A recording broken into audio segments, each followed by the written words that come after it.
Miles, what's funny is that literally seconds ago you were just saying, "Oh, I was, want to do something spooky, whatever." But it's November 1st. It feels weird to do spooky stuff. November 1st, like Halloween's over, and then the Game Cat Andrew Ehrenreich comes through with the $2 tip and says, "Happy October 32nd. Spooky season lives on," and I cannot be happier about that message because, come on, man. I think we need to celebrate a second Halloween in another month from now. I think it's only fair. We didn't have enough time. Let's do it again. Yeah, I'm all for that. Excellent. Motorcycles on my end. I apologize. Shaking it, mixing it up tonight, Brian. Mixing up? Oh, with motorcycles rather than just sirens? Yeah. Throwing a few motorcycles in there. Why not? Excellent. Yeah, I'm just happy I don't live on the West Coast. I can only imagine how much worse it would be if I had to be like, oh, earthquakes on my end. That's just one more thing to be concerned about. But, all right, man, we got a lot to talk about, and I definitely want to get the ball rolling here. So hopefully everyone's ready to go. Hopefully I'm ready to go. Hopefully you're not a blue box. Hopefully. Let's go. Let's go.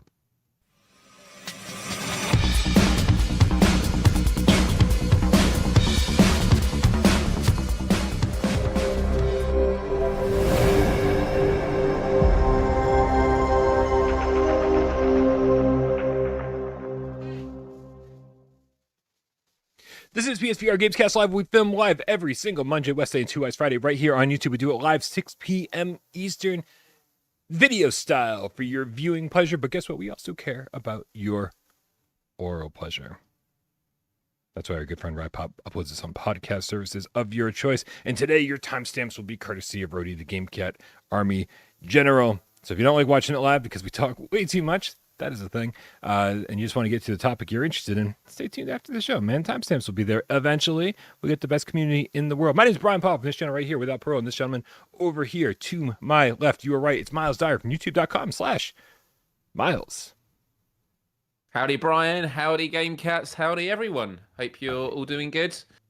It is Halloween. Post-Halloween, is that what it's called the day after? Halloween Boxing Day. Is it Halloween Boxing Day? No. Not Boxing Day? I think it's just pre-Thanksgiving at this point. Oh, yeah, Thanksgiving. Oh, yeah, that thing you celebrate for breaking up with us in the UK. We still love you. I don't know if that's true. Yeah. I don't know if that's true. I feel like every time I talk to a Brit, there's like this mild tinge of resentment. Where it's just like, oh, God, how did you guys conquer the world? This is ridiculous. Man. You guys, of all people, the scourge of Britain's past, how did you guys become a thing? And the answer is, Miles, we don't fucking know either. It's pretty baffling. It's all a mystery. It's all a mystery. And I have to say, though, it feels good to be a bit closer with you this week because your clocks have not gone back yet, but ours have. So currently in the UK, it's 10 p.m. This feels so early to be doing GamesCast Live. So yeah, we're only 4 hours apart right now. And I tell you what, it makes a massive difference. Working for an American company, being 4 hours apart instead of 5, a massive difference. Difference. But it did mean that I didn't have as much time as I wanted after work to play Phasmo. But I did get a couple of games in. And dude, Phasmophobia, just to say, having a really, really good time with it. It is so much fun. Super spooky. I couldn't play it single player, and I can't wait for the four of us to do a synced live stream because that is still happening, right? We're still doing that. Eventually, sounds like every time we suggest a day and a time, somebody goes, "That's not going to work for me." So, it'll happen. Tough. It'll happen. Yep. It is crazy, man. It is crazy. Like this has kind of superseded all other cool news of the week. Phasmophobia's launch, despite the fact that it's janky, that it's got issues, it's still like the thing I want to play when I have a second to play PSVR2. I didn't even have a second to play PSVR2 today, and I was in the middle of editing PSVR this week, which is not done. Shocker. And I was hanging out on Discord with Mr. Sonic and my friend Kava, and we were trying to get Kava to play. Like, come on, like you never played before, let's play. And so we all stopped what we were doing in the middle of the day and jumped in and played a mission. And I got to check out the Asylum, which is something that I do not have access to at my current level, and will tell you that the jank continues, folks, because this is the biggest map I've ever seen in this game, and it's so big that there are frame rate problems. And frame rates is not something you can cross off on the journal as evidence, right? It's not one of the characteristics of being haunted. No, frame rate drops. Definitely not. Definitely not. Again, the game has lots of issues, but man, what a fun time. What a fun time. And because I was with an experienced paranormal investigator, Mr. Sonic showed us the way, and we actually figured out the ghost. We got not all of the bonus evidence, but enough bonus evidence where we got back, and I leveled up twice. That's how good we did. Wow. Or maybe I should say that's how poorly I've been doing prior to this, because when it's like you and me, when it's me and AJ, when it's me and Wes, and people who don't really know what they're doing, we certainly die a lot more, and we or we misread evidence, or we don't get the evidence we're looking for. But man, this is, I don't know, man, this is fun. This lets me do something I've always wanted to do, and that's ghost hunting. That's what we talked about on Wednesday, so I won't repeat myself. But you've had some fun times too this weekend at Miles, I believe. Yeah, dude, really. I mean, in the game, I've literally just played with my friend Johnny, who you talked about on Wednesday's show. Yeah. He actually went officially ghost hunting yesterday. Did he survive? He did. I did actually text him earlier, thinking I need to text him, make sure he's all right. Yeah.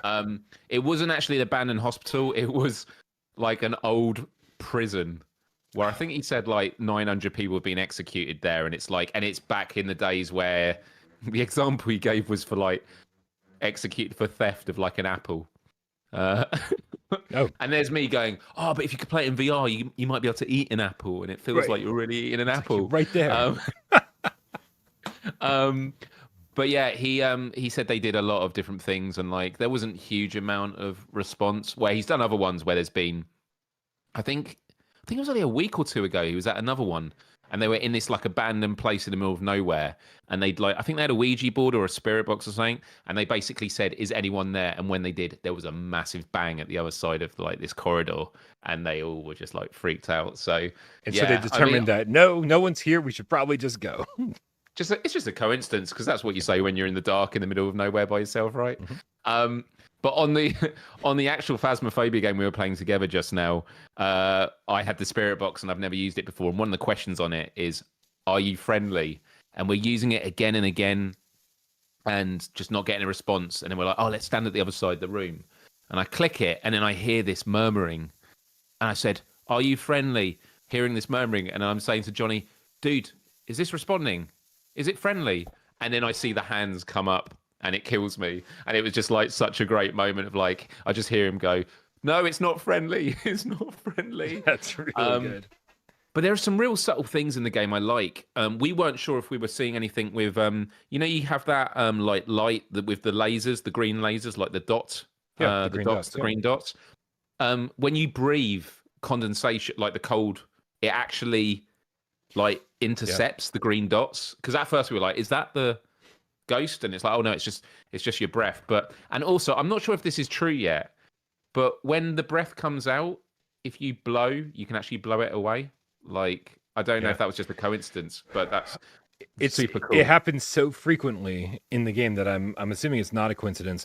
I see the breath, and then I always exhale, just because that's what I mean. It's a natural instinct, and then when you do it, and I'm like, yes, is that responding to me? So I guess it probably is. That's crazy. If it is, that is amazing, because it's exactly what you say. It's super immersive, because every time it happens, you feel yourself like feeling the cold of it. And we were playing a farmhouse one, massive farmhouse, and like going up to the attic, and it was so dark. And dude, I couldn't play this single player. No way. Yeah. Have you done it single player yet? No. I still listen. Single player, I've been meaning to, right? But what gets me into the game is other people being like, "Hey, you want to play a quick round or whatever," right? And so that's the reason I've been playing as much as I have, not because I'm like, "Oh, I'm just gonna dedicate my day to playing Phasmo." What's been happening is that I'm doing my fucking day-to-day without parole work, and somebody goes, "You want to play Phasmo?" And I drop everything, let's go. Yeah, so I just haven't had that real opportunity yet. I'm guessing you haven't either. No, I haven't. There's so much I've still got to play of it. I think in total I've probably played only like 6 or 7 games of it, but yeah, really enjoying it. Can't wait to stream it. Yeah, really good time. My guess The only is thing I have issues with, yeah. the turning issue, I've not really had an issue with it. It's one of those things that if I pay attention to it and try and turn with the analog stick, then I really notice it. But for the most part, I'm sort of moving with my head, and like if I turn by sort of doing like like what I'm calling it manual click turning, where you're like flicking the smooth turn, it's not really that much of an issue. But the doors I really struggle with. Like I'm trying to, it'd be good to have some momentum to like fling them open, or like I don't know, just they're not opening properly. So yeah, the doors is the only issue I've really got with, and then obviously the visual fidelity, I'd like that to be improved, but it's not terrible, man. Like you feel like you're there, and it's a really good time, which is the most important thing. It's all about fun, and I'm having a lot of fun with it. It is all about fun. I am absolutely not telling anyone to go out there and buy it, especially, when people are very, very sensitive to jank. The last thing I want to do is recommend something that I don't think people will like. I, however, am having a blast with it, and I'm going to play through the jank.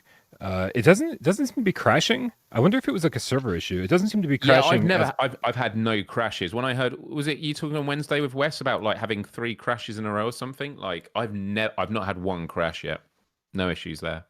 Yeah, I mean, I was crashing a lot on launch day and the day after that, whatever it was. I can't remember how many days it's been. But yeah, all day yesterday playing, and then today playing, no crashes, which is like, maybe something we should just expect to happen from day one. Except, it wasn't. And so we'll take it. Anyway, lots to talk about today. In fact, I think it's probably time to kick off the show with some viewer takeover questions. Nice. If you guys don't know, you can get your questions on the show without tipping at all in the chat. Obviously, if you tip, we'll read your question right here, right there, or your comment right here during the show. You can change the topic whenever you want to. That's how we work. But if you just want to get your question on the show and not have to worry about spending a single penny, we like that just as much. So go to our Discord and go into the Viewer Takeover channel and leave your Viewer Takeover question there, just like RJ Dare did with RJ Dare 68. My apologies.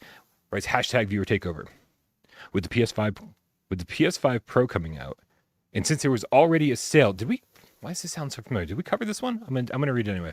And since there was already a sale on PSVR2 earlier this year, are we going to see a sale on PSVR2 for Black Friday and or the holiday season, like we all speculated they would last year for this year? And will there be an effort to advertise the sale to everyone? What do you think, Miles?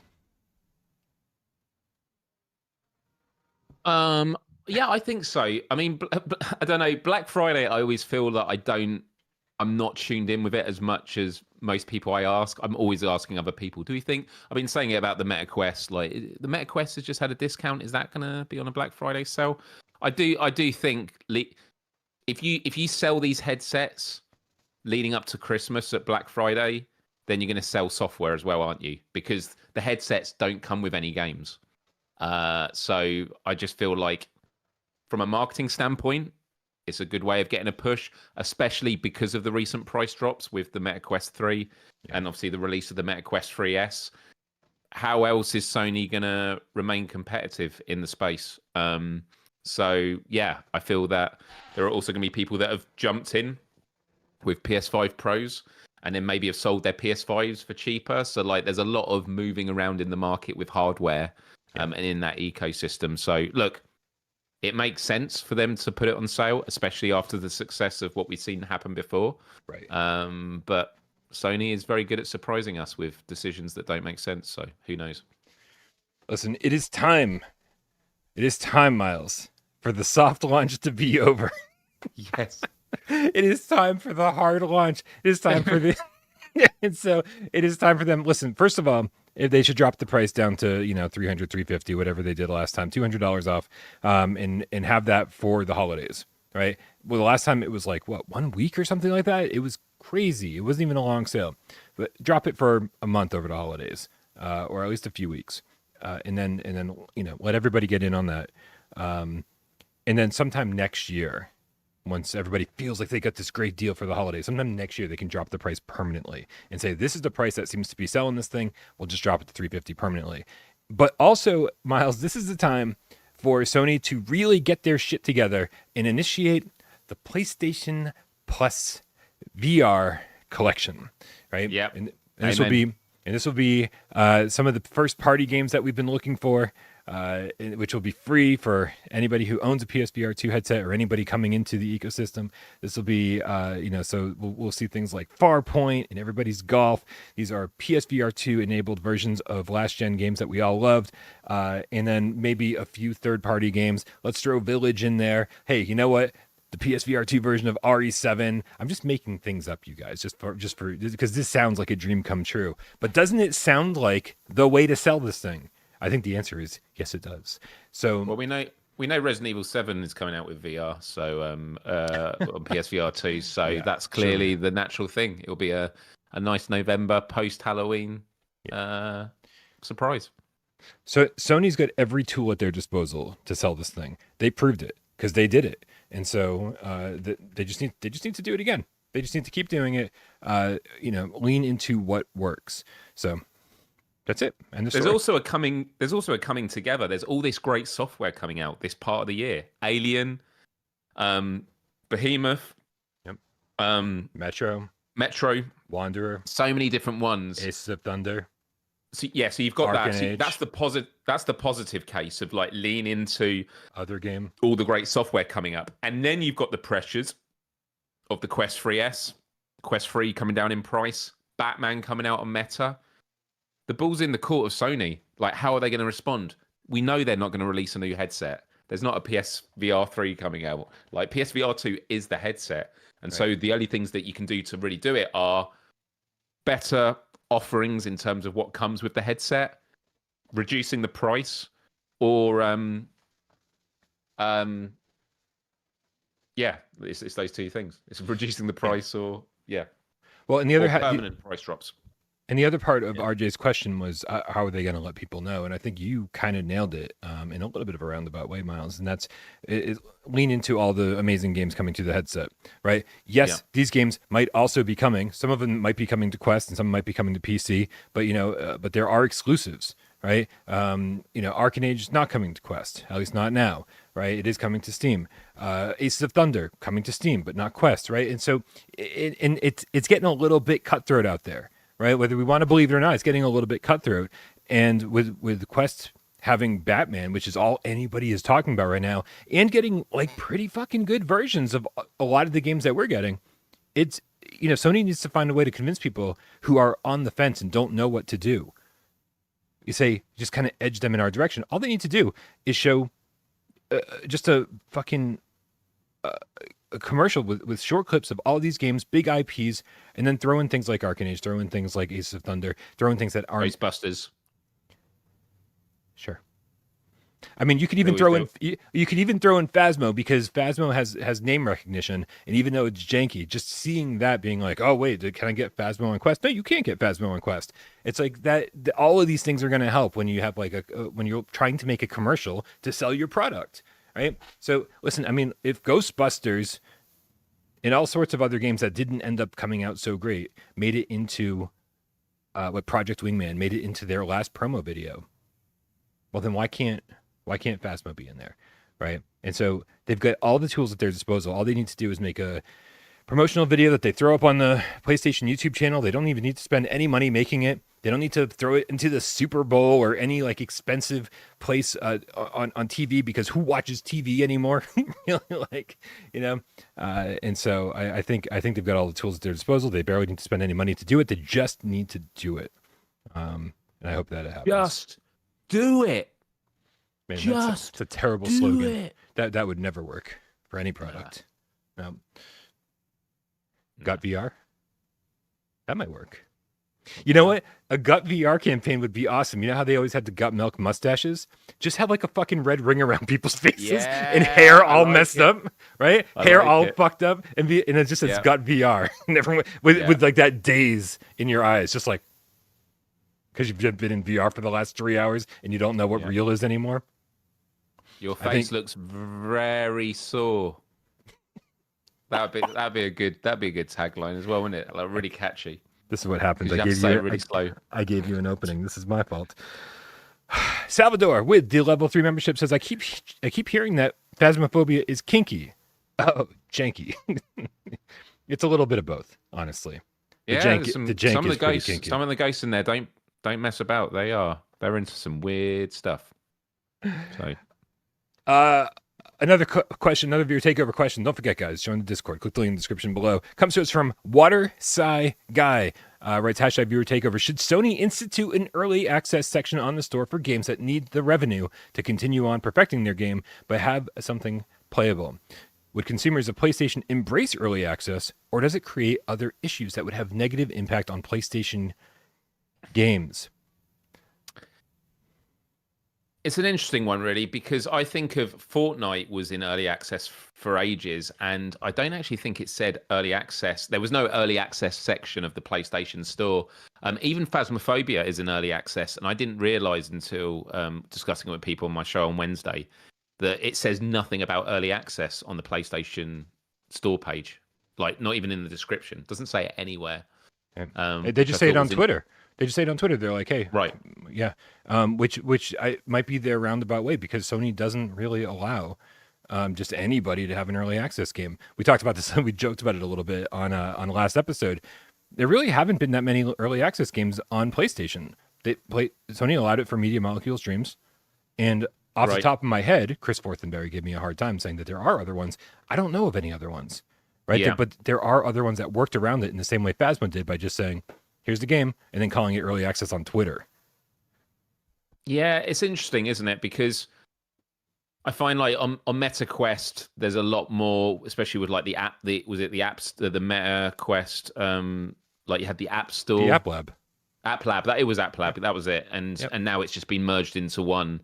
And on the one hand, you're like, oh, do you want it all like mixed together? But I think even Ghost of Tabor was in early access when it made the millions and millions it made. Like, its success was being in early access. Fortnite, its success was in early access because they were just saying, look, get involved in this game. We're going to be tweaking it. It's work in progress. Even from a marketing standpoint, I think early access is very, very powerful because we often see games release and we're like, this doesn't feel finished.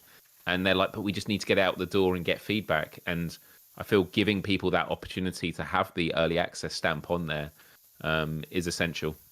So, yeah, it's a shame that Sony hasn't done it. I think it's just one of those things of Sony are like, we only want games that are complete to be on here. But then they also like allow all this shovelware to be on it.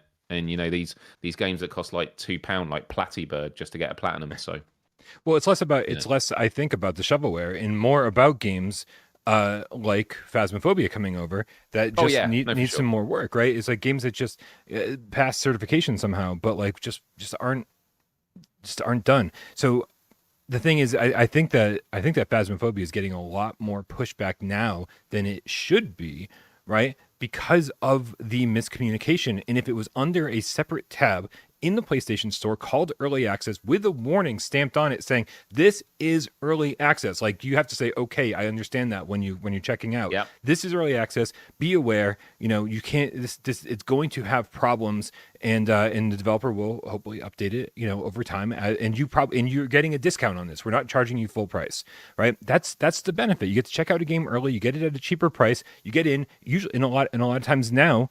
The way that things are with gamers and developers, it's completely different than it used to be. There's this constant back and forth. They want your feedback. They want to give you they want your feedback to keep changing the game and improving it to give gamers what they want.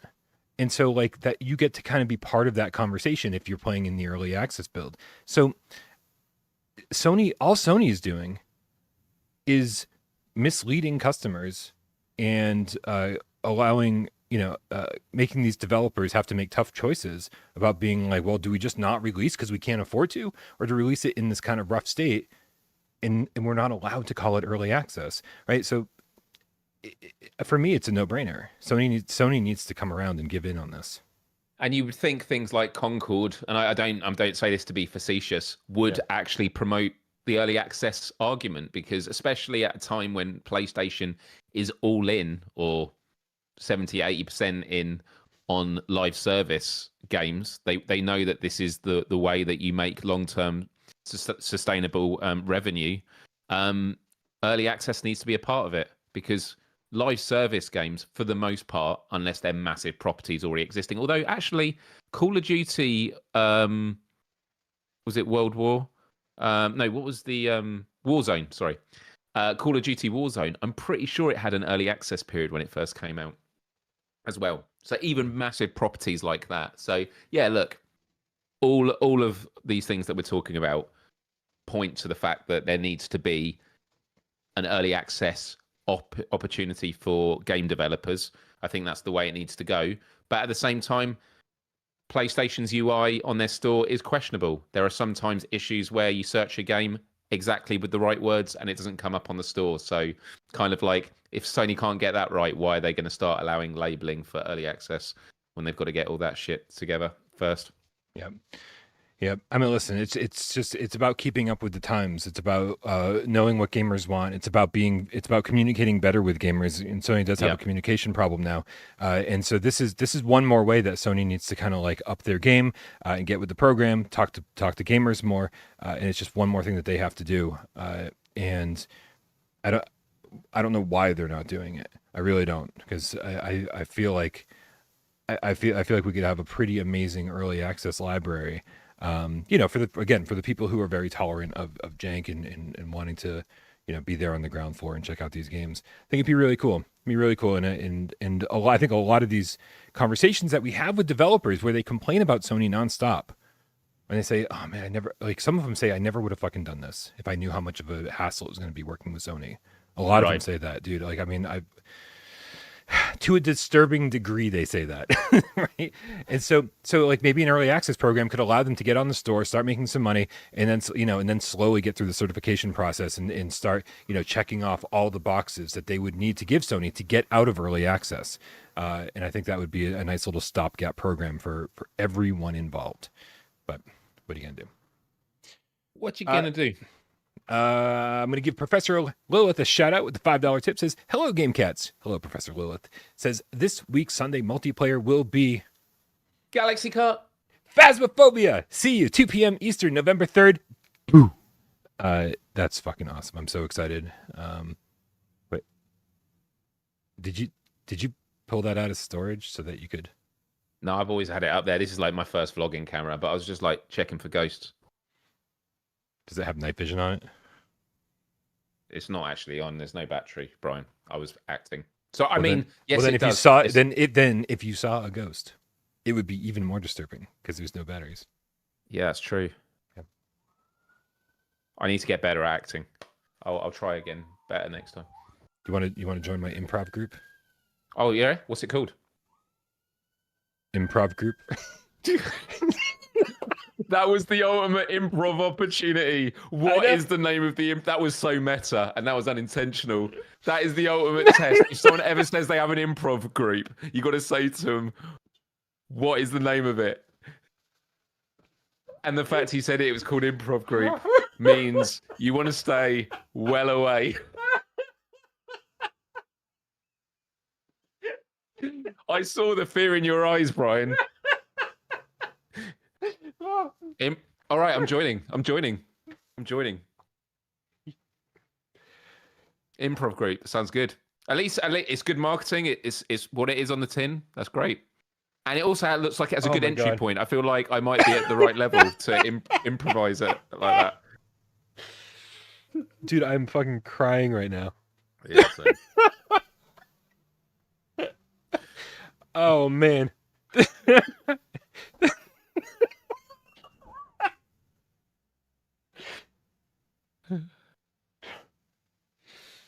Right. Okay. All right. Dude, I gotta get the giggles out, or we're never gonna get back to the show. Holy shit. Oh man. of everything that's made me laugh on this show ever, that might be the funniest. That's cool. Wow. That's good. What are we even talking about? All right, dude. Big news of the week is and actually this all started last week. Fireproof Games started teasing their new game, and they were showing all sorts of different like reels of like VHS tapes and magazine covers and things like that on Twitter, kind of giving us hints and clues as to what they were about to reveal. And then eventually they said this is going to be our next project, this is our next game. And was it just yesterday? Fireproof Games, anybody not familiar, they did the Room VR and all the Room games. Brilliant escape room games. Ghost Town, Miles. Ghost Town. Did you get a chance to read about this or watch the trailer? I haven't. So I'm looking forward to hearing all about it from you, dude. Excellent. Well, while this trailer is running, let me see. I think I have the. Yeah, here we go. I've got the press release handy. Fireproof Games are pleased to announce Ghost Town, a VR puzzle adventure coming soon to Quest 2 and Quest 2 Plus, meaning 2 and 3, I guess. PSVR2 and Steam VR. Development on Ghost Town began 4 years ago, Miles. Long time for a VR game. 4 years development cycle. And expands on Fireproof's experience creating the critically acclaimed game series The Room on mobile, PC, Nintendo Switch, MetaQuest, PSVR, and Steam VR. Ghost Town takes place in 1983 and sees players stepping into the boots of Edith Penrose, an Irish witch living in improv group. It just got back in my brain. All right. An Irish witch living in London who runs a small business, exercising the restless spirits who haunt the city. But after her younger brother Adam goes missing, Edith is drawn into the magical world of medieval cults and demonic possession, which puts them both in great danger. Can she unravel the mystery and save Adam before it's too late? The scope of Ghost Town is a significant step up for Fireproof Games in every way. Building on the immersive puzzles and atmospheric set pieces of The Room, Fireproof has crafted a puzzle gameplay that they are known for into variety of expansive environments full of detailed world building and strong narrative focus. And in the first, for Fireproof, a variety of full motion captured characters who breathe life into the script and add a greater sense of depth into the narrative experience.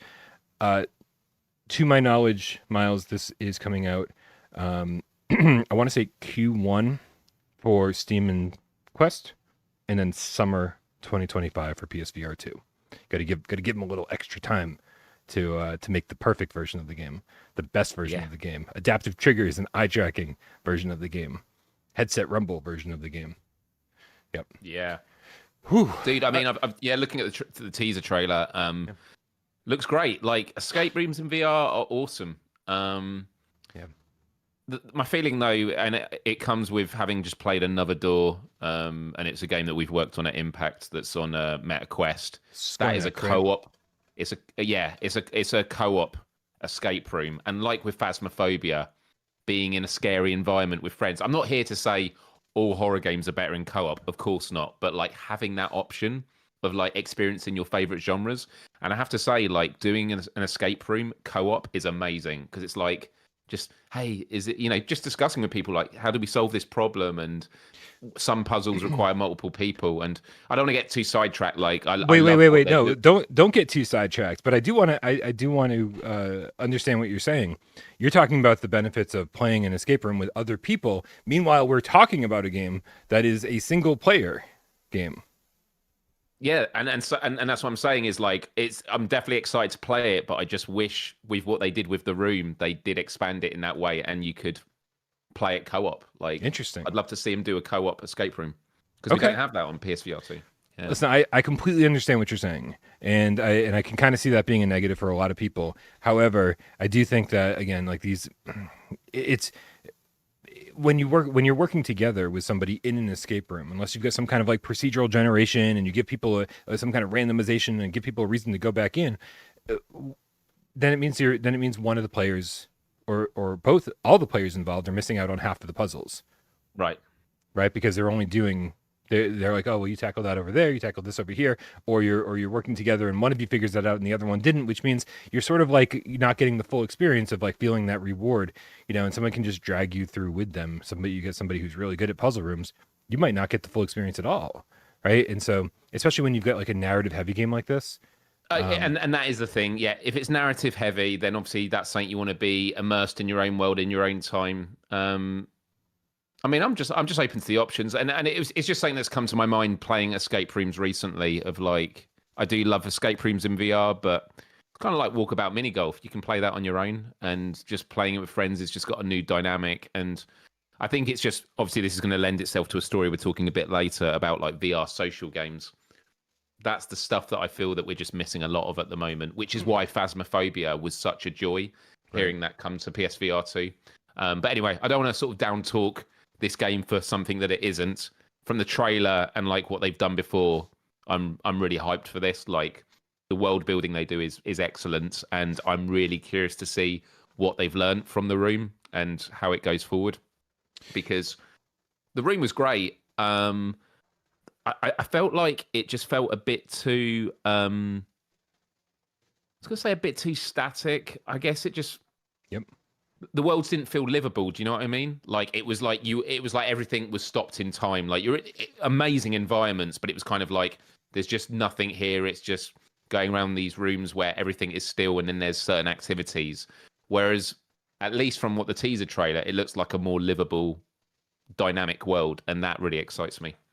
Well, I think a lot of what you're describing comes from the node-to-node teleportation, right? When you don't actually get to walk around these places, it doesn't feel like you're really there, right? When you click teleport to a specific place, a specific area, once you're there and kind of taking in that corner of the world and like kind of working and figuring out like, what am I supposed to do here, that all feels real.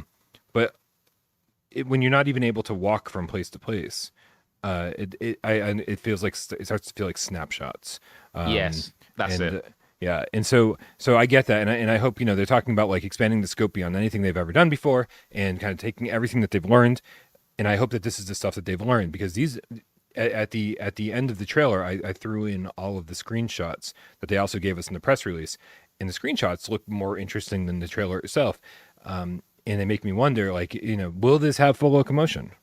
I hope so. Right. They show a city street, or basically an alleyway in a city street or off of a city street. And it's like, wow, this looks like the big area to explore. Like, are they really going to just like let us, each level or each section of the room VR corralled us into one specific place, whether it was the museum or the church or whatever, the police station. And it was like, and then it was faded to black once you figured everything out and faded back in. Is this becomes more of a cohesive experience, not just with what you were talking about, but kind of like each of these sections, each of these puzzle areas, like just feeling more cohesive and being connected to each other. Then like, I'm sold. Not that I'm not sold already, Miles. Like, because Fireproof Studios, awesome, right? These guys know how to make a great game. And so, having them say, hey, we're not going to fall back on what we're good at and just release the Room VR2, where it functions exactly the same. They're saying, hey, we're going to try something a little bit bigger, a little bit, a little wider scope. Gets me excited. Gets me really excited. And I'll tell you, like, some of this is this is interesting, Miles, right? Because as much I have complete faith in Fireproof games. However, the whole thing just feels a little bit, and I don't know what other word to use other than cheeky. Because the description I read while the trailer was first being played is different than the other description that you've seen other places, where it talks about like the main character seeing ghosts in her mirror, and like they talk to her and stuff. And I'm like, is this supposed to be like actually scary, or is this kind of like, oh, it's kind of a cute story about ghosts? And I was a little bit concerned that it was going to be a cute story about ghosts, but some of the screenshots and some of the other press materials I've read through make it seem like, oh, this might actually be pretty spooky. Yeah. That's definitely the vibe I'm getting. It was a long rant for me to say, God, I hope it's good. Yeah. Yeah. And you can see full locomotion in this trailer, right? So like, that's what I mean. Yeah. Going up the corridor and opening a door and everything, walking through it. It's like, it all seems to be there. So that's it. That's all I got. All right. Looks like everyone in the chat's excited too. That's very important. Everybody in the chat probably has played the Room VR Dark Matter and knows that this is a studio that deserves respect. I need to go back to the room and complete it. I got stuck on the piano puzzle where you got to move the ball. Oh, dude, like that's it is. it's one of those puzzles that I'm like, it's just annoying, and I It always go is. back to it, and I'm like, I don't want to be wasting my time doing this right now, but I do need to go back to it because I've enjoyed everything else of it. It was just that one particular puzzle just had me stepping away. I think that's when I ended my live stream of it as well. But I did keep going back to it, and every time I'm like, oh, I remember how frustrated I was playing this. Like, yeah. Who's Talking about co-op games that I'm excited to play co-op. Ancient Dungeons. Oh, dude, I can't wait to play that co-op. yeah. That's what I mean. Just different genres, having the option to play it co-op. It makes for a richer experience. Obviously, there Okay. are some games that must be solo, but Ancient Dungeon. Oh, Let's wait. let's have a compromise, Miles. Also, what up, Corey Archer? He's probably gone. I just read through the chat. I was like, Steve Irie was like, if Brian gives Corey a shout out, will he come back? I was like, who's Corey? I had to like read backwards. Anyway, he got his shout out. Dude, I think there needs to be something. There needs to be this happy medium. And I'm not telling developers or gamers that they shouldn't just have exactly what they want, right? But like Ancient Dungeon, I think if I went into Ancient Dungeon for the very first time playing it with you or somebody else or two other people, would not have gotten the same feeling.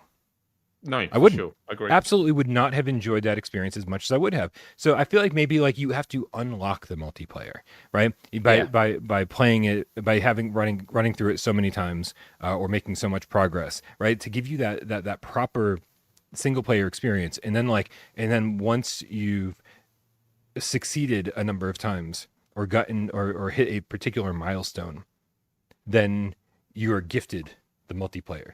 And Yeah. now it's like, okay, good. You got the feeling that we're looking for.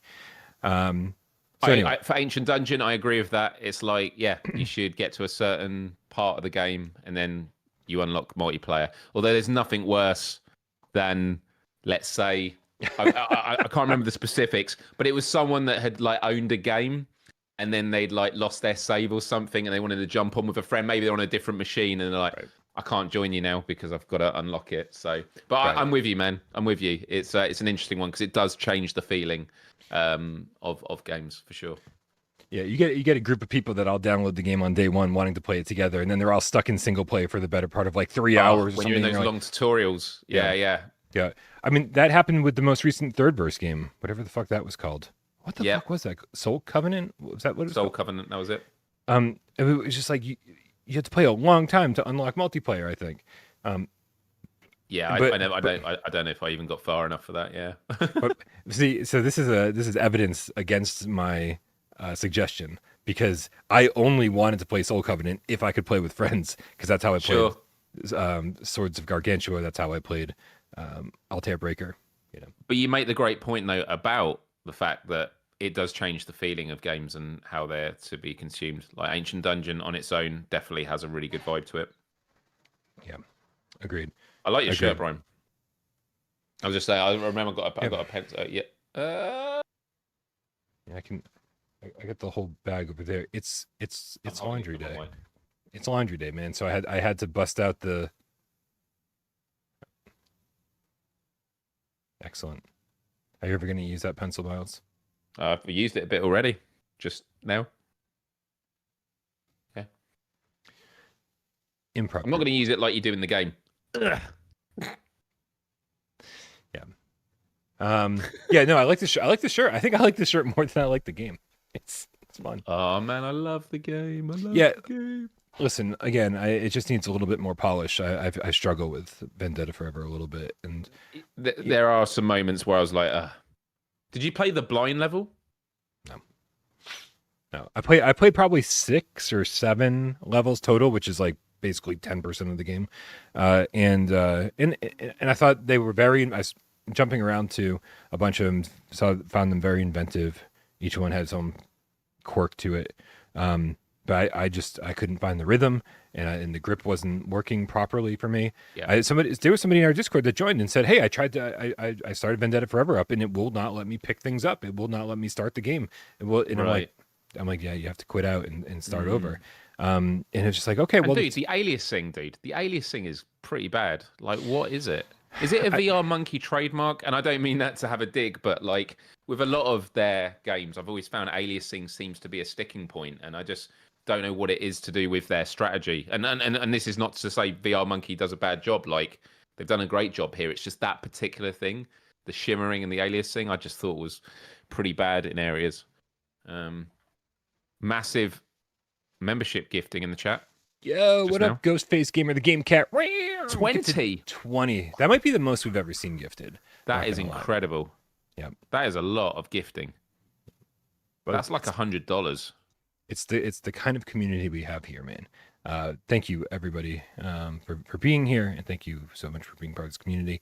And pretty fucking awesome of Ghostface Gamer to do that. Do you know what's funny about when people gift memberships is you do opt in for a lot of times, but a lot of times you don't have to. Is all the people that sit back, don't say a damn thing. Sometimes they get brought up in the chat because they get made members. So it's like, oh, hey, we see you now. We see you now. Didn't even know you were watching. Mike Anderson or J. Rob or Mickey Burr or Alex Cruz or Matt Lasoya. All these people were like, I was just trying to sit here and be quiet and anonymous. And now I was just having my dinner. I didn't expect to be spoken. Nothing worse than having your dinner and then the TV starts talking at you. Right. Oh, this is straight out of a fucking horror movie right now. You imagine that watching the news, having your dinner, and then they just say, "Hey, what up, Miles? You Yeah, we see you there."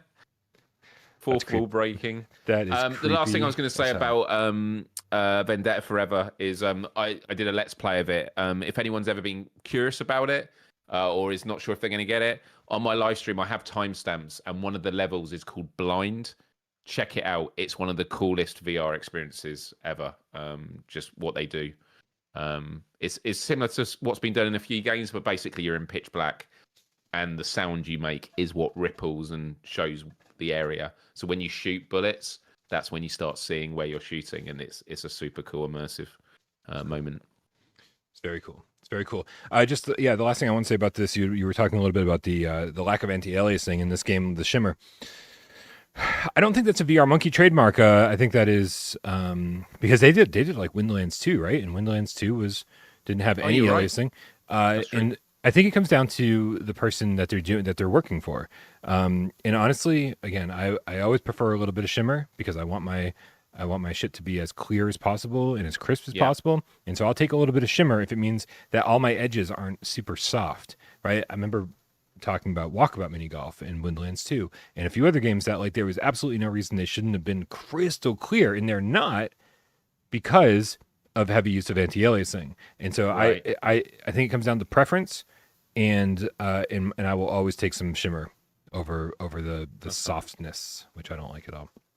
And I just want to reiterate, I've said it right. I love VR Monkey, so that criticism is it was just something I was curious about.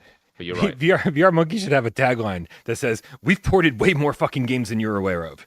Right? Yeah. Or PSVR2 only exists because of us. Right? VR Monkey. Yeah, we've done 50% of PSVR2's games. I mean, it's insane. I don't know how many projects they're working on right now simultaneously. It's unbelievable. Yeah.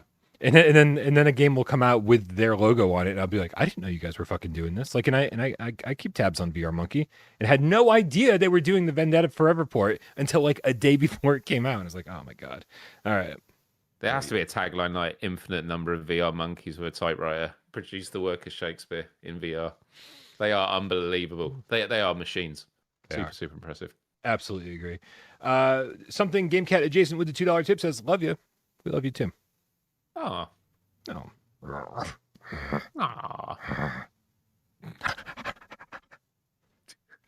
What's our next news story? Oh my god. Shadowgate VR, The Minds of Mythrock, just popped up on the PlayStation Store. Some people are very, very surprised by this news. Meanwhile, if you go back and without Parole history, you'll How many see years? That 2.5 years, Miles. 2.5 years ago, Wes and I did an episode of GamesCast Live in the title of it. 2.5 years ago. That is before PSVR2 came out. That is 6 months before PSVR2 came out. The title of our video was Shadowgate, The Minds of Mythrock. It's coming to PSVR2. And so Wes and I had jumped into Shadowgate for this episode. Actually, I think Wes had already played it, to be fair. But I played the first couple hours in preparation for that GamesCast episode and had a lot of fun with it. Nice. This is a cool puzzle solving game. How familiar are you with Shadowgate stuff? Did you ever play the old NES game or nothing? I never played any of it. But you get to fly a bird in it, right? Is that a part of the puzzles? You have to fly a bird? Yeah, don't you control a bird or follow it from behind? I could be wrong on this one. I think maybe you get to see the world from the bird's perspective. Okay.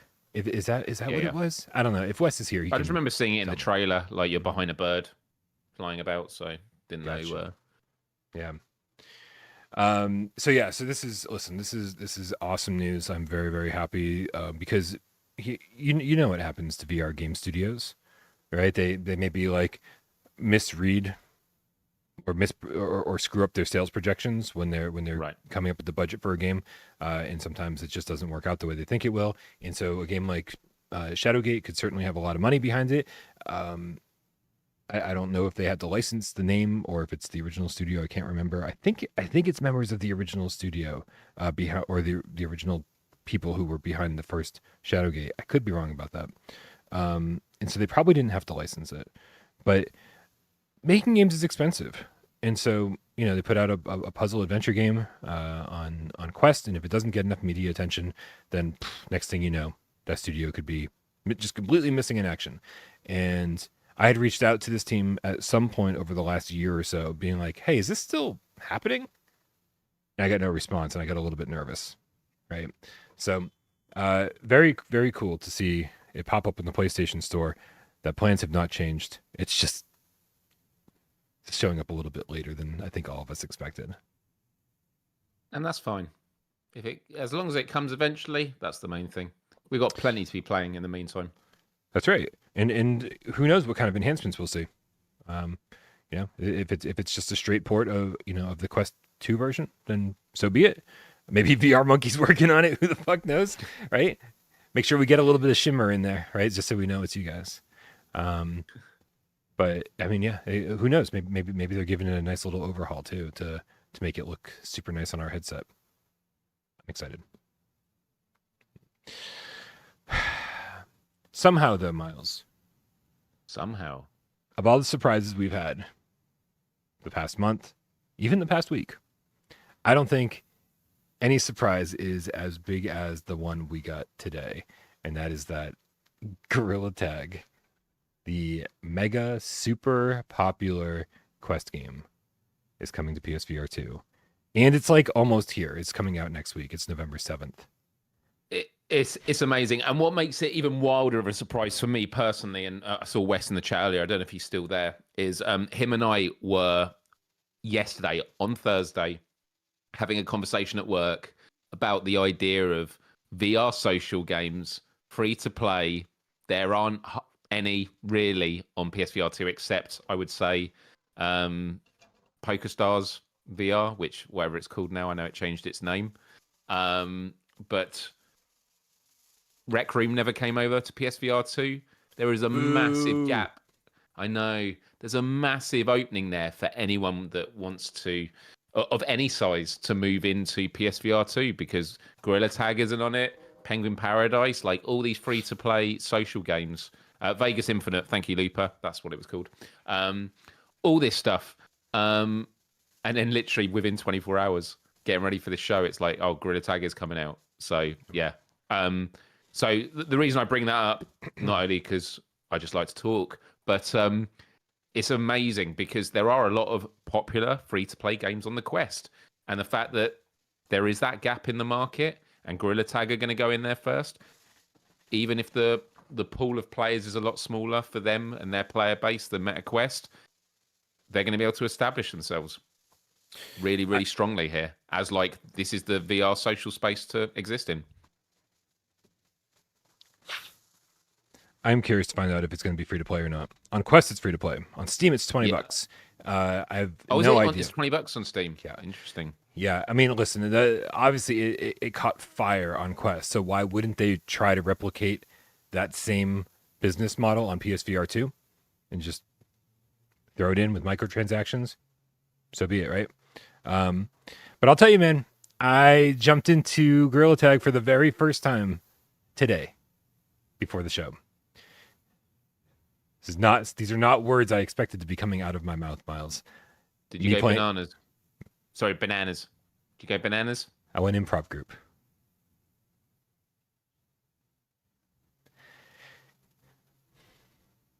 Dude, okay. Here, let me explain to you what happened when I went into Gorilla Tag. Was it absolutely fabulous? God, you're no longer welcome in my improv group. Okay. Like, who brought the pun guy?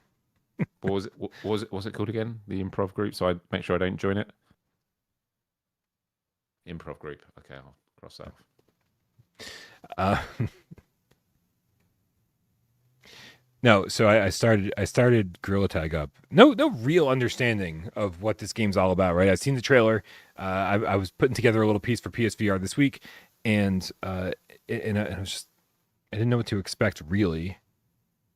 Very low poly. It looks like you're playing the original Tomb Raider on PlayStation 1 from the inside, which is fine. There's an aesthetic there that I really enjoy. But you're a gorilla and you move with your hands. You kind of like just hit the ground to kind of propel yourself around. And unfortunately, one of the bullet points for this game is no buttons, no analog sticks.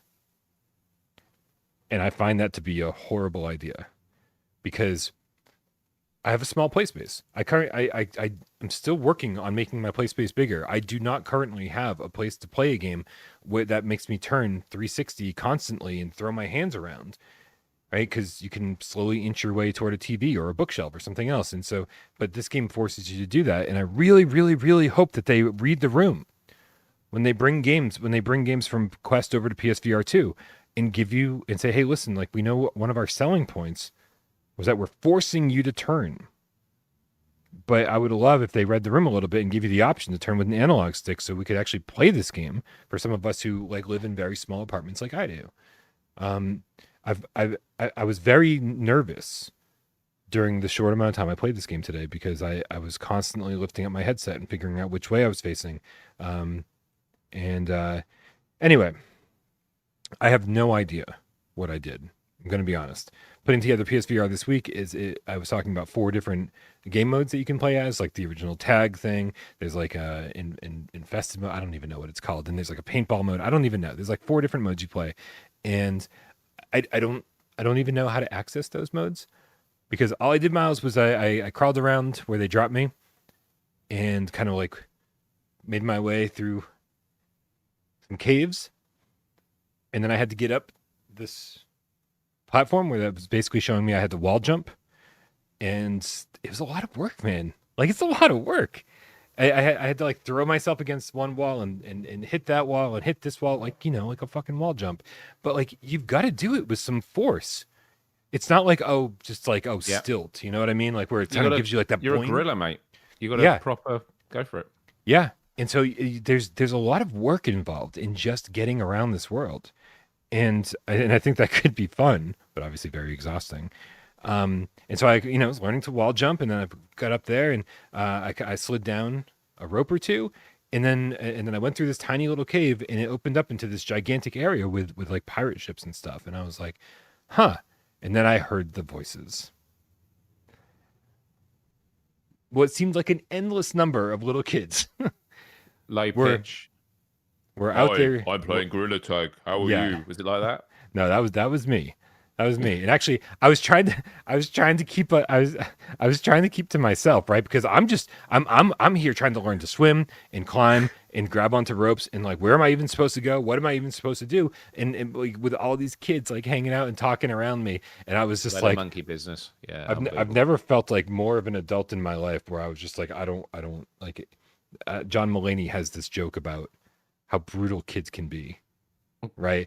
And I'm like, and I feel that anytime there's kids around, I'm like, just fucking ignore me. Don't pretend like I'm not there, right? I'm scared of children. and so I was just doing my own thing, ignoring them. And then I hear somebody goes, hey, lava monkey. I'm like, I wonder who lava monkey is. And then it's go, lava monkey. don't know who that is. I'm like trying to learn to swim, and the kid comes right up to me and he goes, "Lava monkey," and I was like, "Oh, first time I've spoken in this game, 20 minutes, right?" I go, "Is that me? Like, am I lava monkey?" He goes, "Yeah." I was like, "I didn't even know I had a name in this game," and he's like, "Yeah, you're lava monkey," and I was like, "Okay." He goes, "Touch me," and I was like, "No, that's not a Whoa. thing." He goes, "No." FBI. He goes, That's "No." the FBI. Yeah. Yeah. He goes, "Tag me." And I'm like, "What? Why? Why?" And he goes, "Then we'll be on a team together." And I was like, "Oh, okay." So I was like, "Tag them. We're on a team." Right. Dude, I still have no fucking idea what I did in this game. Right. It You felt got like, reported to the FBI. yeah, right. I know. Right. It's just like, I can't Chris wait for this Hansen game. comes in. Please take a seat. Oh my God. Don't. I can't wait for this game to come to PSVR2. So at least, like, maybe when I get into a lobby, it's people I know or other game cats or adults, right? Because I just wanted to learn. I just wanted to learn how to play, and I'll tell you, I have no fucking idea what's going on in this game. It felt like a massive playground, and as I bounced around and tried to slide around ropes and climb up platforms, all I could think to myself was, Miles is gonna love this, because it just seems like such a Miles kind of game. So I really, I could understand where the fun was coming from, and I never actually got into a real match of anything. Right. Right. I was just trying to understand the locomotion, and I was like, okay, if they give us a couple of options for PSVR2 gamers, that maybe Quest gamers didn't get. I couldn't even find an options menu, so maybe there is one there, and I just don't even know. But I couldn't find one, and I actively looked for it. Give me analog sticks, and I will be happy, because I definitely want to check this out. Cool. Well, you just got to hang in there, Brian, and sooner or later you will become a champion of the game. So just, yeah, remember that. Who invited the pun guy? Here's the pun guy. Yeah, dude. Look, I am super hyped to play this on PSVR2. Hope they got a platinum trophy. Obviously, very important. So, what day is it coming out? The 7th, I think. Okay. So, could be Sunday multiplayer next week. Great. I mean, And we're going to have to change our name from Game Cats to Game Chimps. Game Chimps. Lava Monkey. Lava Monkey. You're Lava Monkey. That's got to be, yeah. I mean, yeah. I don't know. Brian Lava Monkey Pool. BLMP. Wow. Okay. But no, I think this is good news for PSVR2. And I also think I assume it's going to have crossplay in it. I hope so. I mean, just for the sake of the platform, right? I don't know how many PSVR2 gamers are going to adopt this. I hope a lot. But I hope this crossplay. And also the thing I'm most excited about is, and this is not like a backhanded compliment. I mean, it totally is for Gorilla Tag. I am hyped to play on PSVR 2.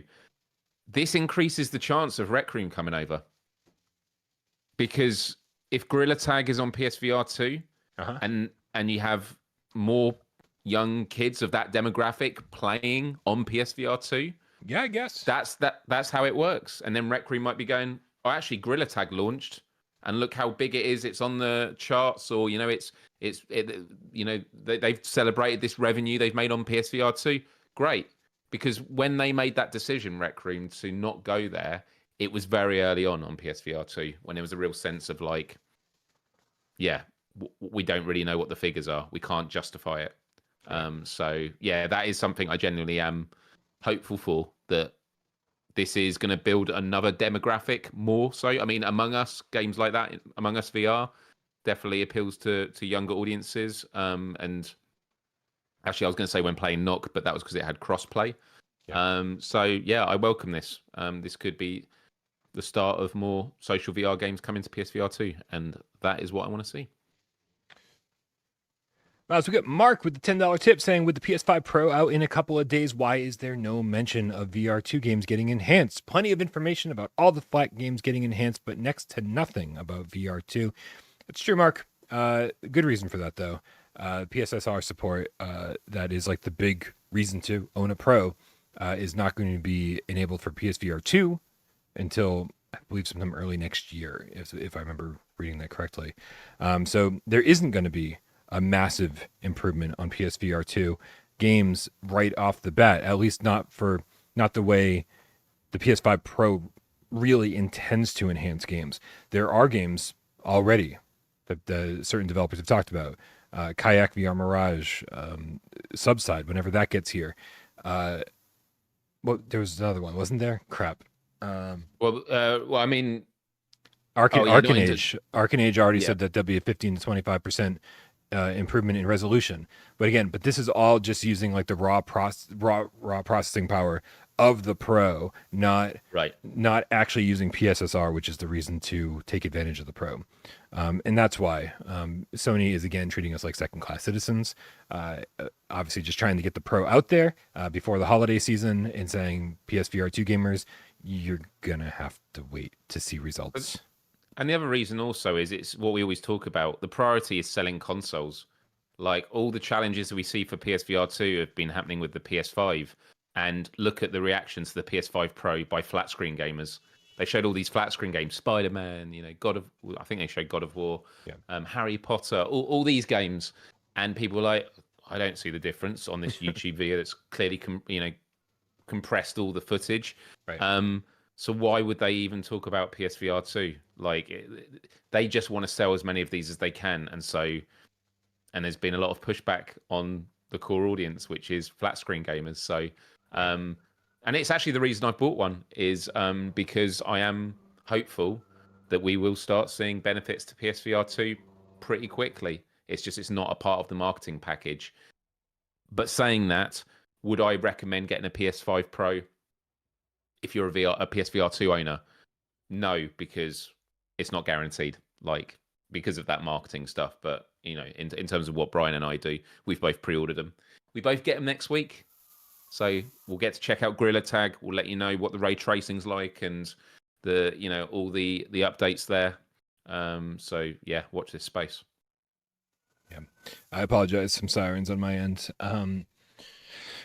Yeah, it'll be interesting to see how everything works because I think they are talking about Gran Turismo 7 having an update on day one, and I believe I don't know if it was Village or VR or you're just talking about generally. Generally. Oh yeah, generally Gran Turismo has a 8K version. Right. They've actually got an 8K version, which is amazing. Right. But yeah, also ray tracing exists on the cars that you're racing against, which that's something I'm like, maybe that could come to the VR one. Because that's basically as you're overtaking vehicles, you can see the reflections more. The mirrors, the rear view mirrors and stuff look like just incredible.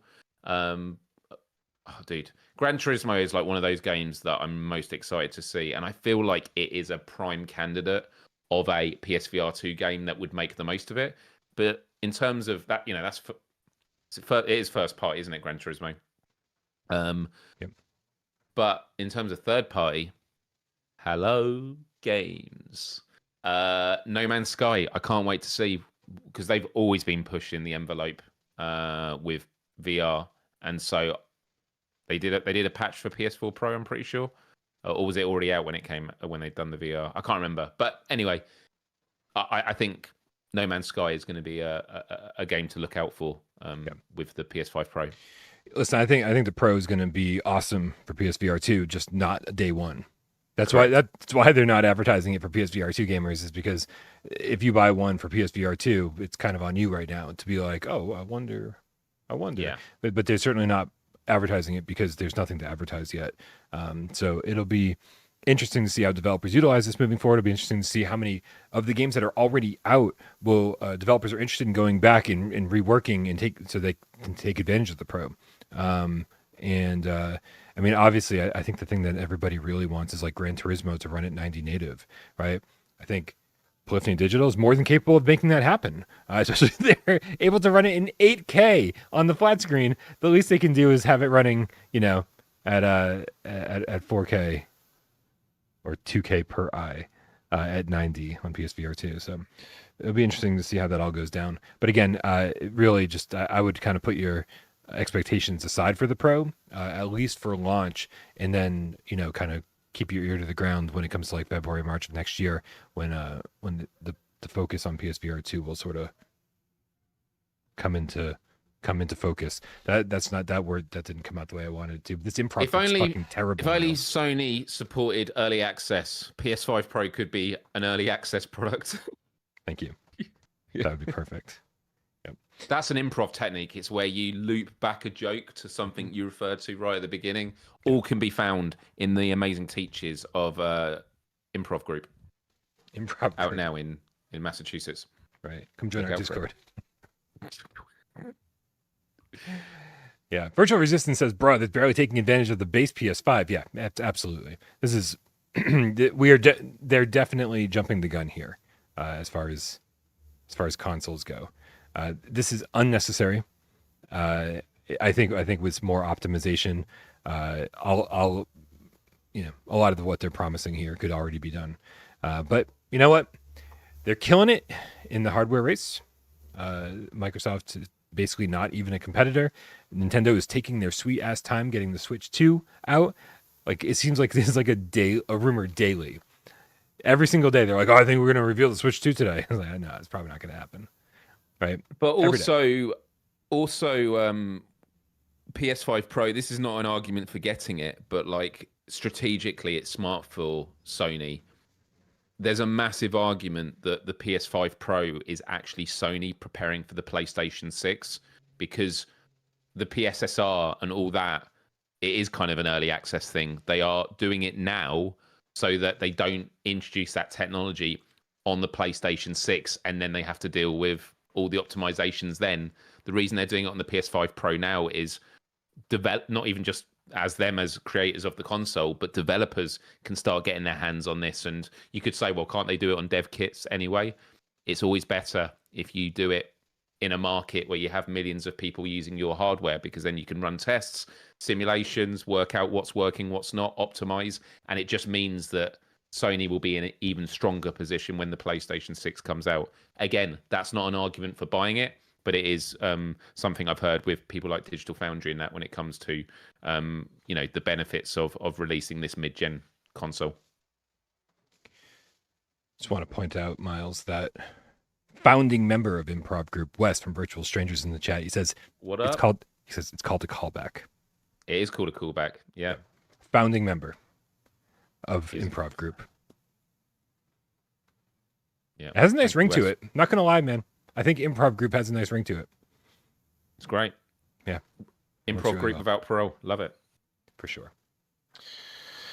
All right, dude. We could probably talk all night. However, I think it's time for a little 4-minute challenge. Miles, have you picked out a game? No. Yes. It's yes. It's yes and Miles. Not yes. No. Yes. No, I said no and then yes because I then picked one. Okay, so you were responding in real time. In real time, I hadn't when you asked me, and then I had picked one moments later. Okay, I mean barely a moment later. How long is a moment? A moment's as long as you need it to be. Is that too profound? Is this a moment? Are we having a moment? We are having a moment right now. A moment's about 4 minutes, so let's play PSVR2 Moments, the new game show. 4-minute moment? 4-minute challenge? What? Moment challenge? Okay, I'm moment done. Challenge, yeah. Okay, I'm retiring from Improv Group. I'm not. Brian, you have 1 moment to guess the game that I am thinking of. Okay. And the game can help and find out if in this moment you can get it right. Let's find out. All right, I need all the help I can get. It's a moment. Remember, guys, just yes or no questions, and we're going to figure out what PSVR1 or PSVR2 game Miles is thinking of. We only have 4 minutes, but an unlimited number of questions. No, a moment. You have a moment. We only have one moment. An unlimited moment of questions. On your mark. Get Des. Go. Is this on PSVR1? No. Oh my God, AJ. Is this okay? So it's on PSVR2. Is it exclusive to PSVR2? No. Okay. So it's PSVR2 and other headsets. Is it horror? Um. Oh my God, passed. Did we mention the name of the game on today's episode? No. Okay, it's not the Room VR, you guys. Good call, Mark. Yeah. Um. Okay. Are there puzzles in this game? No. No. No.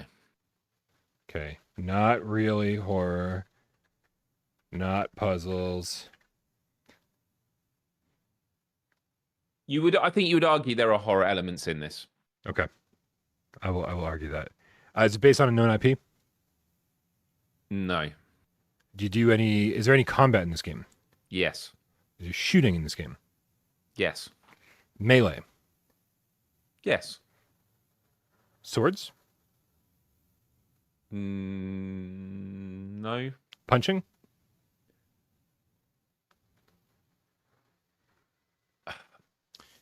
Not as you can punch. It doesn't do damage. Good question, Tatum. Is it sci-fi? No. Okay, so let's figure out what you're shooting. You shoot. Is it contemporary weapons, modern day? Yeah. Okay. Is it multiplayer focused? Can you reframe the question? Is there multiplayer in it? Yes. Can you play single player? Yes. When you play single players, you have to play against bots. No. Okay. No. So launch title. No. PSVR2 launch title now. Okay. Did it come out in the last did it come out in the last 4 months? Yeah. Is there a campaign, like a story campaign? Yep. Does it have roguelite elements? No. Okay. Can't be Into the Radius because Into the Radius doesn't have any multiplayer. Good question though. Is this developed by Vertigo, or is it under the Vertigo label? Okay. Are there multiple games in this franchise? Yes. Is this a remake of the first game in the franchise? It is indeed.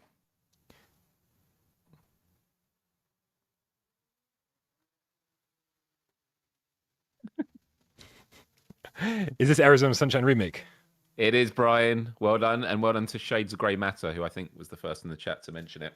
Nice. Sorry, I did not Dude, realize. when you asked that first question saying, was it on PSVR, I was just like, it's not. And I can imagine being pulled up on it. But no, it technically wasn't.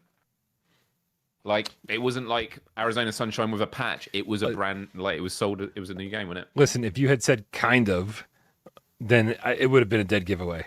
That's what I mean. That's why I couldn't do it. Right. And then what was the second question you asked? Oh, the horror. Second one was the horror. I'm like, yeah, I mean, it has horror. Like when you're in the mine, I think that has horror elements to it for sure.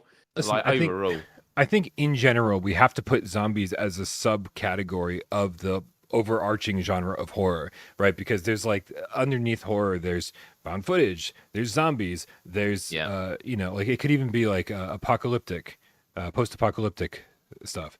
It's all kind of a subcategory of horror, I believe, because anything can be scary, but zombies are definitely. I think we have to say, it's horror. Yeah. I always love dissecting the game after playing it. I'm always like down in the questions. The other one was like, can you punch in it? And it's like, I gave a massive disclaimer, but it's true. You can punch and knock them back, but it's not actually, is that a mechanic? I don't know how you'd explain that, but I mean, I guess it is. Yeah. Someone says punching does no damage, question mark. I'm pretty sure, like, unless you can keep doing it. But every time I've punched them, it's like when you hit them with a blunt weapon, like when your weapon breaks and you hit them, it knocks them back, but they come back at you. So it's like there is like contact in the game, but I don't think it actually leads to anything. I don't know. I'm willing to be corrected on that though. So Can I just say that Arizona Sunshine remake, I completed the campaign on the hardest difficulty with my Wait, the friend. hardest on Apocalyptic? Yeah. How was that? Dude, on co-op, dude, it was so much fun. And Nice. I know I've repeated this a lot on previous shows before. The question for me was always, when I played Arizona Sunshine 2, I was like, I feel like, yes, technically this is a better game because it's years later, but I feel like Arizona Sunshine was a better game for its time. And having now played Arizona Sunshine Remake, I do think it is the better game. And I haven't played the DLC yet. It has just much more interesting moments. The progression in it feels great. But yeah, I was really nervous about getting to the end because with the game crashed. Like with a couple of chapters left, went back onto, and it's like, is the trophy going to pop, or is it going to do that thing where the trophy pops for you but not for your friend who's joined your game? Yeah. But it did pop for both of us, so we were super happy about that. But we've got so many. There's so many trophies in that game. There's like 60 trophies or something, like horde mode trophies. Obviously, you got to do the DLCs. You got to get all the collectibles. Be an interesting one to go for a platinum on. But yeah. Listen, I'm just fascinated by the fact that you said it had that you liked it more than Arizona 2, and you still haven't played the DLC because I played the DLC on PSVR, so I know what to expect from it. But I'm talking about the core gameplay. Also, gotcha. Arizona Sunshine 2 hasn't had any DLC yet, has it? It's outside of horde maps, I don't think so. Right. So my memory of playing the DLC on Arizona Sunshine on PSVR was I thought these are really solid DLC. So that's why I'm saying it is like the core gameplay was amazing. And I think you mentioned this on a previous show. Arizona Sunshine 2, it's the whole, like, we're in suburbs. We're now in the sewers. We're in the suburbs. We're now back in the sewers. Yeah. And like contaminated tents or whatever it's called. Right. Oh, yeah, tents. That's true. Yeah. But again, there are lots of things that happen in Arizona Sunshine 2 which are technically impressive and superior, but just like overall, like, and also I always remember feeling like the protagonist is very obnoxious sounding with his vocal lines, and then when I played Arizona Sunshine 2, I was like, oh god, it is so bad. But having gone back to the first one, he was actually a lot less back then. So having played Arizona Sunshine 2, I was like, actually, I find him more bearable in the first game as well. So I feel like they toned him down. Like, I mean, maybe I didn't play him back to back, so I don't know. But I do feel like I was looking through gameplay footage when I was making my Arizona remake review. I was looking through gameplay footage of the PSVR 1 version, and I was like, oh my god, like it seemed like he talked more and was more obnoxious. Anyway. I will say that I think the Damned DLC is what pushes Arizona 1 over Arizona 2 for me, right? It makes it feel like it's this almost completely different location with great progression, really some great moments in it all by itself. It's like 2 hours compared to the campaign's 3 hours. It's great DLC. It really is. The Damned DLC, like, I think makes Arizona 1 so much better in my book. So glad that you enjoyed it, and I would really like to complete it on apocalyptic mode. Would really like to do that, dude. The final bit, I won't spoil it for anyone, but the ending moment in Arizona Sunshine, like, as I was getting to that, I was like, I can't wait to see what it feels like on PSVR 2, and it's amazing. I remember that so well from PSVR. I think the ending of the main campaign on Arizona Sunshine is an awesome ending, and it worked really well. Agreed. We got Fluke, the Swedish game cat with the 50 Sekiro, says hello to the best community ever. That's the tip. Thank you so much. Love Fluke. it. Good to see you. It's always good to see cats around here. That it's what I will tell you. It's been really interesting to see people's names I haven't seen in a long time.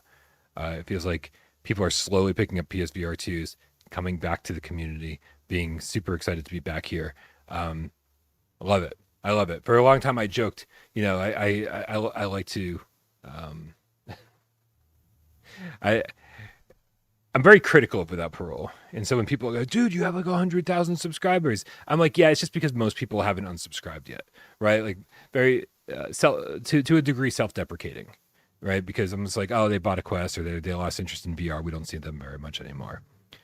I feel like I'm slowly starting to retract those statements and being like, people are interested in PSVR2 and they are coming back slowly but surely, and it is crazy to start seeing like numbers go up again, and view counts go up again, subscriber count crawl up again. Like it's really reassuring, and so I just want to say thank you to everybody. We're really glad that you're here, and we love being able to hang out with you 3 times a week like this. It's fucking awesome. It's the best part of my week by a long shot. Fridays are fun again. I like it. Right. Official great. Do hit the like button if you haven't already, though. I just want to say that. Do hit the like button if you haven't already. Only a third of you who are watching right now, if you have a YouTube account, you can hit the thumbs up or the thumbs down. It's all engagement, but go for the thumbs up. Helps us out. Do it. Do it now. I'm going to do it now because I haven't done it now. What a hypocrite. You going down? You going to push the dislike button? Maybe. I think there should be a so button. They're like just like So, somebody, yeah, like just somebody doing hand, this, like being like, oh, yeah, like it's I feel fine. pretty neutral. Yeah, it's fine. Right? It's fine. It's like, look, I just want to engage, but I don't have a strong opinion on this video. Official Grapes GT with the $5 tip says, "Yo, can I get mod?" Oh, it's a proper gamer tag. Gamer tag. Gorilla tag. Gorilla tag comment. Look at the gorilla tag icon. Oh, is that what it is? Yeah, there we go. I don't know. Are you the one that called me Lava Monkey? If so, yeah. Absolutely, man. You're definitely our new mod. Everyone else can go home. The Bat in the Gamecast says, "I wouldn't unsubscribe ever." Oh, that's nice. It is super heartfelt when I hear somebody go, "I've been watching for 2 years and still haven't bought my PSVR2 yet." Like people who have just been like, I'm watching you guys just because I like you. And I was like, that's fucking crazy to me, because I don't even like me. But you guys are awesome. And it is time to wrap up this show. Thank you, everybody, for being here. Thank you, all of our moderators. They're doing God's work, not just here, but over on Discord. Remember, guys, join our Discord. It is the most active PSVR and PSVR2 community that you have ever seen, because it's pretty much like one of the only ones that you've ever seen. It's crazy. And we do our multiplayer meetups every single Sunday, so you probably have games sitting in your catalog that you have never played or tried to play and couldn't find anyone in the lobby. Sunday multiplayer run by Professor Lilith. Make sure you come to the Discord and vote on what games we're playing every Sunday. And also, like, hey man, you can just like start up a game whenever. Right? We have multiplayer tags so that if you decide, hey, I'm going to jump in and play a game of Gorilla Tag, you can just tag, you can hit up everybody with that tag and say, let's play a game. And so anybody who's interested in playing that game, boom, they're aware that you want to get in a game. Nick Mulo, man, he fucking he wrecked it with this Discord, man. Like, he knows what he's doing. He made it easy for everyone to find the game no matter what you're playing. Shout out to Waleed and Rody, the GameCat Army General, for doing timestamps. Thank you, Rypop, for getting this up on podcast services of your choice. Thank you to everybody who supports the channel financially over on patreon.com/withoutparolegames. If you're a member over here, if you tip during the show, we love you so very much. You're keeping the lights on. We value you very, very much. But we just want you to be here. Money is very much secondary. So just want you to be here, hang out in the chat, shoot the shit with us, entertain us while we're trying to entertain you, and help out with 20 questions. But we also know there's a shitload of you out there who sit back and watch the show and don't say a goddamn word. I used to be one of you. I know how you act. You don't act. You're just very quiet. And we love you just as much. Happy Friday, Miles. Happy Friday, Brian. Happy Friday, Game Cats. Have a wonderful weekend, and we'll see you in Phasmophobia. Unless you're a phasmophobe, in which case, change your attitude. Get involved. Okay. Here it is, you guys. Clip of the week, courtesy of Luke Sparling. Let's go.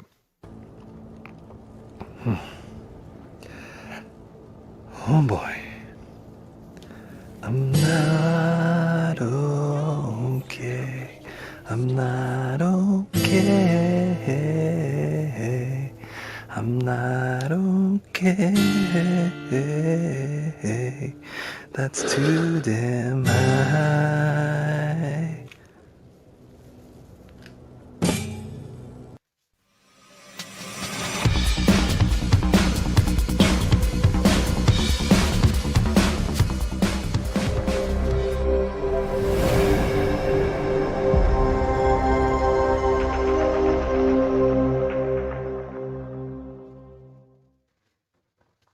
I love it. Luke Sparling is in the chat, creator of that clip of the week. He says, "We don't act, we improv."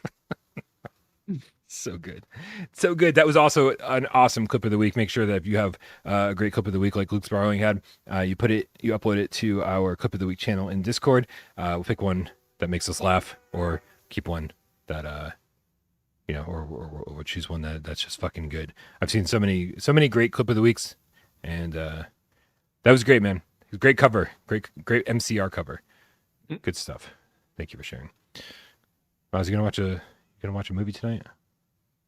Actually, I might do. My farm in Stardew Valley needs taking care of, though, so I might do that. But they've said in the chat that a Phasmophobia patch has just dropped. I wonder if there's any news as to what that patch entails, Miles. Top bullet point says they've made door opening and closing worse, so I'm looking forward to that. Perfect. I'm like the only one that can open fucking doors in this game. Like I've got a laundry list of complaints, man, but that's not one of them. I open doors like a motherfucker. I must be. That should be my role, right? Like we go in there with 4 cats, and I'm the guy who opens doors for everyone else. That's just my whole role. You guys can collect evidence. I'll open doors. So, man, you want to play some Phasmo? You up for it? Oh, I'm definitely up for it. You up for it, dude? Yeah. Let's do it, man. I'm just gonna have a little bit of a snack, get a snack, a bit of food, and then I'll jump on. Never hunt ghosts on an empty stomach. Okay, well, cool. I don't know who we're playing with, but we'll figure it out. And guess where we're gonna figure that out? Over on Discord. Love you guys. Happy Friday.